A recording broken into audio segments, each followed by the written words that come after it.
when the biggest star became unreachable. In the late 1960s and early 1970s, Hollywood revolved around a single name. Steve McQueen was not just famous, he was dominant. His films defined box offices, his image defined masculinity, and his presence alone could guarantee success in an industry that rarely agreed on anything. He was called the King of Cool, a title that suggested confidence, control, and effortlessness. And yet, behind that image was a man who grew increasingly uncomfortable with the very system that crowned him. And as you listen to this story, consider a question Hollywood never wanted to ask. What happens when the most powerful star in the world no longer wants to play the role he's been given? Steve McQueen did not disappear because he failed. He did not fade because audiences lost interest. At his peak, he was the interest. And yet, just as suddenly as he rose to absolute dominance, he began pulling away, becoming elusive, selective, and eventually distant from the industry that depended on him. His disappearance was not loud or tragic. It was deliberate, confusing, and deeply unsettling to Hollywood itself. Rise, becoming the center of Hollywood. Steve McQueen's rise was fueled by contradiction. He projected calm authority on screen, yet carried a turbulent inner life shaped by a difficult childhood, emotional isolation, and a relentless need for control. Audiences sensed this tension instinctively. He didn't perform toughness, he embodied it. By the mid-1960s, McQueen had become the embodiment of modern masculinity, redefining what a leading man looked like, moved like, and refused to say. Unlike earlier stars who relied on elegance or charm, McQueen thrived on minimalism. Silence became power. Stillness became dominance. And Hollywood responded by giving him everything: creative leverage, massive salaries, and freedom few actors had ever possessed. At his height, McQueen wasn't just starring in films. He was competing with the studios themselves for control. But success came with a cost. McQueen became hyper-aware of how much the industry needed him. And with that awareness came suspicion, resentment, and exhaustion. He distrusted executives, clashed with collaborators, and increasingly withdrew from publicity. And this raises a crucial question. How isolating does fame become when you realize everyone around you wants something from you? Pressure, power without peace. As McQueen's power grew, so did his resistance to Hollywood's expectations. Studios wanted reliability. McQueen wanted autonomy. Executives wanted predictability. McQueen thrived on risk and rebellion. This imbalance created constant tension. And while the public saw confidence, behind the scenes there was volatility, restlessness, and a growing sense that success had not delivered the peace he expected. McQueen began turning down projects, disappearing for long stretches, and retreating into physical extremes, racing cars, riding motorcycles, and pushing his body toward danger as if testing the limits of his own invincibility. These pursuits were often framed as hobbies, but they also functioned as escape. Away from sets and cameras, McQueen could control his environment completely, free from scripts, expectations, and compromise. What's unsettling is that Hollywood tolerated this behavior only because McQueen was still profitable. But tolerance is not acceptance, and the relationship between McQueen and the industry began to fracture quietly. And here's the uncomfortable thought. What happens when the biggest star in the world realizes that power does not equal freedom? Withdrawal. When the king stopped showing up. By the early 1970s, Steve McQueen began withdrawing in ways that confused both audiences and executives. He took fewer roles, vanished between projects, and became increasingly unreachable. Films that should have featured him didn't. Collaborations that seemed inevitable never happened. Rumors spread about ego, about difficulty, about decline, but none of them fully explained what was happening. McQueen was still capable of success. He was still admired, but he no longer seemed interested in sustaining dominance.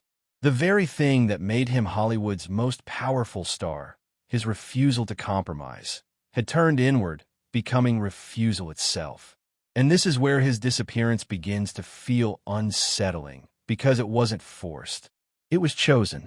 Hollywood didn't know how to respond to a king who stepped away from his throne voluntarily. There was no scandal to exploit, no failure to explain away.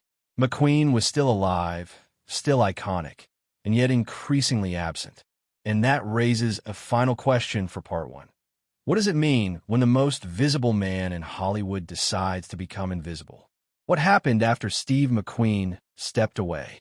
After the peak, success without satisfaction. When Steve McQueen began withdrawing from Hollywood, it wasn't because the industry stopped calling. It was because he stopped answering. Studios still wanted him. Audiences still trusted him. His name still carried unmatched weight at the box office. And yet, the more power he accumulated, the more disillusioned he became with what that power actually offered. Fame had given him leverage, but it had not given him peace. And this realization slowly reshaped his relationship with the world that had crowned him king. McQueen had fought his way to the top of an unforgiving system, believing that dominance would finally grant him control over his life.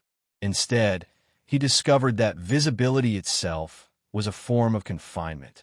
Every decision was scrutinized, every absence questioned, and every refusal interpreted as arrogance or decline. And it's worth pausing here to ask, how suffocating does success become when it leaves no room for stillness? Rather than negotiating his discomfort publicly, McQueen retreated inward. He sought environments where fame carried no currency, racetracks, remote locations, physical extremes, places where skill mattered more than image and risk felt honest. These were not hobbies in the casual sense. They were escapes from a system that never stopped watching. Hollywood's response: confusion, then distance. Hollywood did not know how to respond to Steve McQueen's withdrawal. It had frameworks for scandal, failure, addiction, and decline, but it had no script for voluntary absence. McQueen wasn't disgraced. He wasn't irrelevant. He wasn't begging for reinvention. He was simply unavailable. And in an industry built on access, unavailability is deeply unsettling. At first, executives tolerated his distance because his reputation remained intact. But as his absences grew longer and his output became sporadic, frustration replaced admiration. Whispers began that he was difficult, that he was wasting potential, that he was sabotaging his own legacy. Yet none of these explanations addressed the core truth. McQueen no longer wanted to be owned by the system he had conquered. And this exposes an uncomfortable dynamic at the heart of Hollywood power. What happens when a star is strong enough to say no, and does so repeatedly? The answer, in McQueen's case, was quiet distancing. Opportunities narrowed. Relationships cooled. The industry moved forward, not aggressively, but pragmatically. The final years, a different kind of disappearance. Steve McQueen's later years were marked not by collapse, but by retreat. He continued to work selectively, but without the urgency or ambition that once defined him. His presence felt heavier, quieter, and increasingly detached from the cultural moment he had helped create. The rebellion that once energized audiences now turned inward, manifesting as withdrawal rather than confrontation. When McQueen eventually fell ill, the public narrative shifted again, from power to vulnerability, from dominance to mortality.